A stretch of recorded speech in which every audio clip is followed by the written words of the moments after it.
नमस्कार, वंदे मातरम। दोस्तों, आप सबका स्वागत है सैनिक पाठशाला में। सैनिक पाठशाला के इस वीडियो में स्पर्श से रिलेटेड आप सबके सवाल और उस पे मेरे जस्टिफाइड जवाब लेके आया हूं। दोस्तों, आप सबको पता है स्पर्श में इतने सारे प्रॉब्लम्स, बहुत सारे प्रॉब्लम्स हैं जिनके ऊपर आप सबको डाउट्स आना लाजमी है और उन डाउट्स के ऊपर कई सारे लोगों से बात करके, रिकॉर्ड ऑफिसर्स वगैरह से क्लैरिफिकेशन ले करके मैं आप सबको जवाब देता हूं। हालांकि जो कमेंट मुझे मेरे वीडियोस में आते हैं उन कमेंट्स का मैं जवाब वहीं दे देता हूं, लेकिन कुछ ऐसे कमेंट्स होते हैं जो मैं समझता हूं कि उन जो सवाल उस कमेंट्स में जो पूछे गए होते हैं उनका जवाब और उन सवालों को जानना आप सबके लिए जरूरी है। इस वजह से मैंने उनमें से कुछ कमेंट्स को आज लेके आया हूं और उनके जो जवाब मेरी तरफ से हैं उनको भी मैं आप सबके सामने प्रस्तुत करने जा रहा हूं। दोस्तों, तो चलिए आगे बढ़ते हैं उन सवाल जवाब की ओर।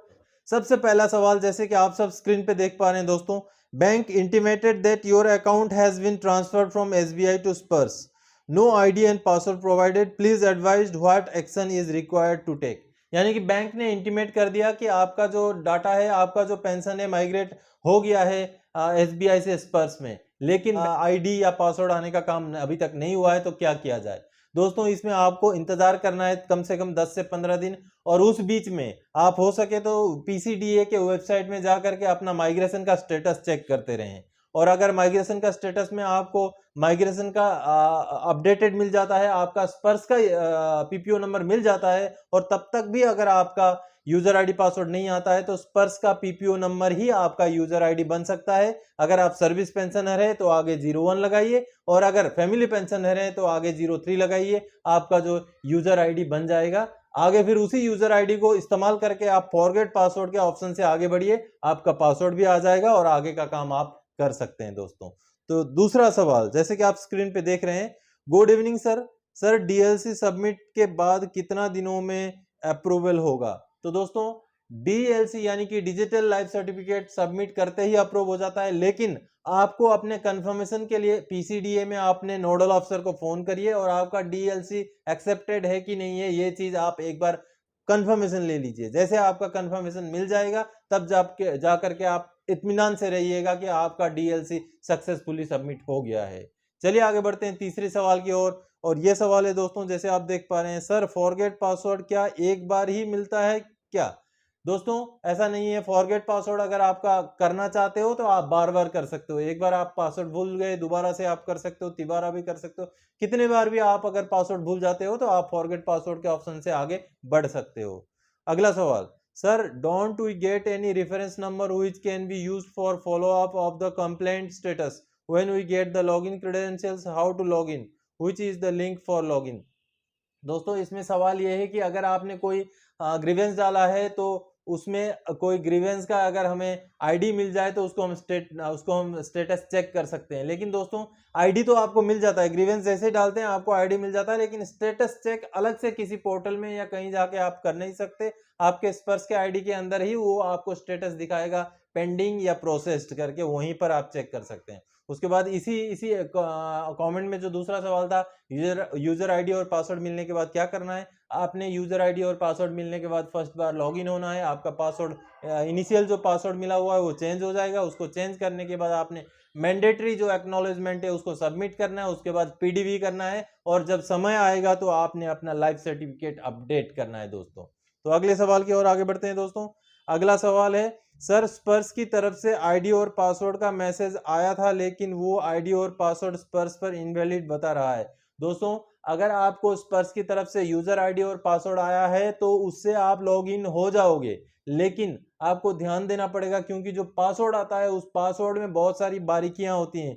जैसे कि उसमें कैपिटल लेटर होता है, स्मॉल लेटर होता है, स्पेशल कैरेक्टर होता है, नंबर्स भी होते हैं। तो वहां पर कई कई जैसे 1 हो गया, छोटा एल या आई, इस तरीके के कुछ चीजें होते हैं, कंफ्यूजिंग होते हैं। तो उसको आपने एक दो बार अल्टरनेट डाल के देखना है, तब जाकर के आपका लॉगिन होगा। अदरवाइज स्पर्श की तरफ से जो आपको यूजर आईडी और पासवर्ड आएगा उससे आप लॉगिन हो पाओगे। आपको ध्यान से अपना यूजर आईडी और पासवर्ड डालना है। दोस्तों, अगले सवाल की ओर आगे बढ़ते हैं। दोस्तों, सर मेरे फादर को मैसेज नहीं आया और पेंशन क्रेडिट नहीं हुआ, प्लीज रिप्लाई। दोस्तों, आप सबको पता है सितंबर महीने का जो पेंशन है वो सबका डिले से क्रेडिट हुआ है। कई लोगों का 4-5 तारीख तक भी आया है। तो पेंशन क्रेडिट ना होना और स्पर्श का माइग्रेशन के बीच में कोई संबंध नहीं है, क्योंकि जिनका स्पर्श में माइग्रेशन नहीं हुआ है डाटा, उनका भी पेंशन जो है डिले से क्रेडिट हुआ है।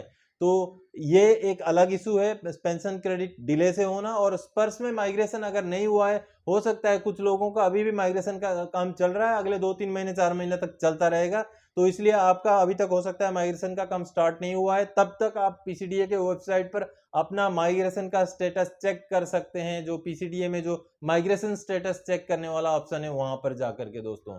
तो अगले सवाल की ओर आगे बढ़ते हैं। अगला सवाल है, sir my name is Tarun Kumar Chakravarti but showing in migrated Sparsh message Tarun Kumar Chakravarti, यानी कि चक्रवर्ती का उनका सही वाई होता है, लेकिन स्पर्श में जो माइग्रेट हुआ है वो आई है। Correction is in under process by record signals, please elucidate. दोस्तों अगर आपका ऐसा कोई है कि आपके नाम में गलती है, आपका जैसे कि डिस्चार्ज बुक में जो नाम है, आपका जो हर जगह पर जो नाम है वही नाम, आपका सर्विस डॉक्यूमेंट में भी वही नाम था और पीपीओ में भी वही नाम था, लेकिन स्पर्श में गलत आया है, तो हो सकता है स्पर्श में डाटा माइग्रेशन के टाइम में आपका नाम गलत फीड हो गया हो। तो इसलिए उसके लिए आपको घबराने की जरूरत नहीं, आप एक सर्विस रिक्वेस्ट डाल दीजिए, जैसे कि इन्होंने ये जिन सर ने भी ये क्वेश्चन किया था उन्होंने अपना रिक्वेस्ट डाला हुआ है, लेकिन वो अभी पेंडिंग बता रहा है, तो उसके लिए थोड़ा सा समय लगेगा। रिकॉर्ड ऑफिस से वेरीफाई होने के बाद ही वो जो है आपका प्रोसेस होगा और आपका नाम चेंज हो जाएगा। दोस्तों बढ़ते हैं आगे अगले क्वेश्चन की तरफ। सर जय हिंद, स्पर्श की यूजर आईडी मिल गए है पर पासवर्ड नहीं मिला है, तो क्या करें? पेंशन स्पर्श से आ रही है, लाइफ सर्टिफिकेट सबमिट बिफोर 30 नवंबर 2022 के लिए मैसेज आ रहा है, पासवर्ड के लिए ओटीपी जनरेट करता है तो पर ओटीपी से भी लॉगिन नहीं हो पा रहा।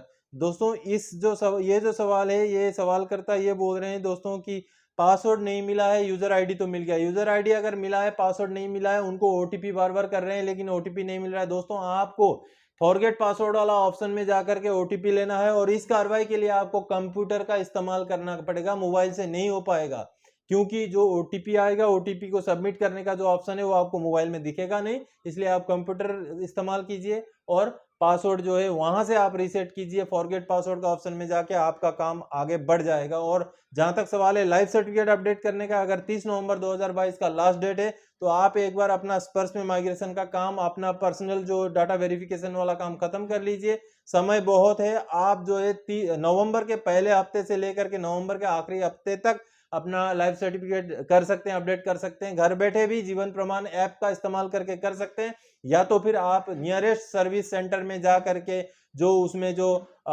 फिंगरप्रिंट डिवाइस होता है उसका इस्तेमाल करके भी आप अपने स्पर्श आईडी के अंदर से आपका लाइफ सर्टिफिकेट अपडेट कर सकते हैं। दोस्तों चलते हैं आगे बढ़ते हैं दूसरे क्वेश्चन की ओर। Sir user ID and password कैसे मिलेगा, एज अभी तक user ID password by SMS नहीं आया है। दोस्तों अगर आपका यूजर आईडी और आपको लगता है कि आपका माइग्रेशन हो गया, यूजर आईडी पासवर्ड नहीं आया, तो आप पीसीडीए के वेबसाइट में जाइए और वहां से अपना माइग्रेशन स्टेटस, अपना आर्मी नंबर डाल के माइग्रेशन स्टेटस चेक कीजिए। उसमें अगर आपका स्पर्श का पीपीओ नंबर मिल जाता है तो स्पर्श का पीपीओ नंबर का ही यूजर आईडी और पासवर्ड बन जाएगा। अगर 01 लगाएंगे तो सर्विस पेंशनर का यूजर आईडी, और 03 लगाएंगे तो जो फैमिली पेंशनर का यूजर आईडी बनता है। आगे आप फॉरगेट पासवर्ड का ऑप्शन से आगे बढ़ सकते हैं। दोस्तों आगे बढ़ते हैं अगले सवाल की ओर। अगला सवाल है, हाउ वी चेंज द स्पर्श पासवर्ड। दोस्तों आप अपना स्पर्श यूजर आईडी के अंदर जाइए, और यूजर आईडी के अंदर आपको जैसे ही पहुंच जाएंगे उसके अंदर ये वाला ऑप्शन जो मैं आपको स्क्रीन पे दिखा रहा हूं वहां पर क्लिक करेंगे तो यही आपका पासवर्ड चेंज का ऑप्शन है। यहीं से आप अपना पासवर्ड चेंज कर सकते हैं, लेकिन आपको पासवर्ड चेंज करते टाइम जो पासवर्ड हिंट में दिखाए गए पॉलिसीज हैं, जैसे कि कैपिटल लेटर होना चाहिए, स्मॉल लेटर होना चाहिए, न्यूमेरिक होना चाहिए, और साथ ही साथ स्पेशल कैरेक्टर भी जो वहां दिए गए हैं वो होने चाहिए। वो सारे पॉलिसी के हिसाब से आप पासवर्ड डालिए और पासवर्ड चेंज कर लीजिए। दोस्तों ये थे स्पर्श के ऊपर कुछ कॉमन सवाल जो आप सब ने कमेंट के जरिए पूछे थे। हालांकि मैंने उनके जवाब आपको कमेंट में दे दिए, लेकिन कुछ ऐसे सवाल हैं जो सबके लिए जानकारी के लिए जरूरी होते हैं, तो मैंने ऐसा समझ करके उन सवालों को लेकर उनके जवाब को लेकर इस वीडियो में आया था। इस वीडियो में इतना ही दोस्तों। आगे और कोई जानकारीदायक आपसे सरोकार रखने वाला विषय लेके मैं फिर से हाजिर हो जाऊंगा। तब तक के लिए जय हिंद दोस्तों।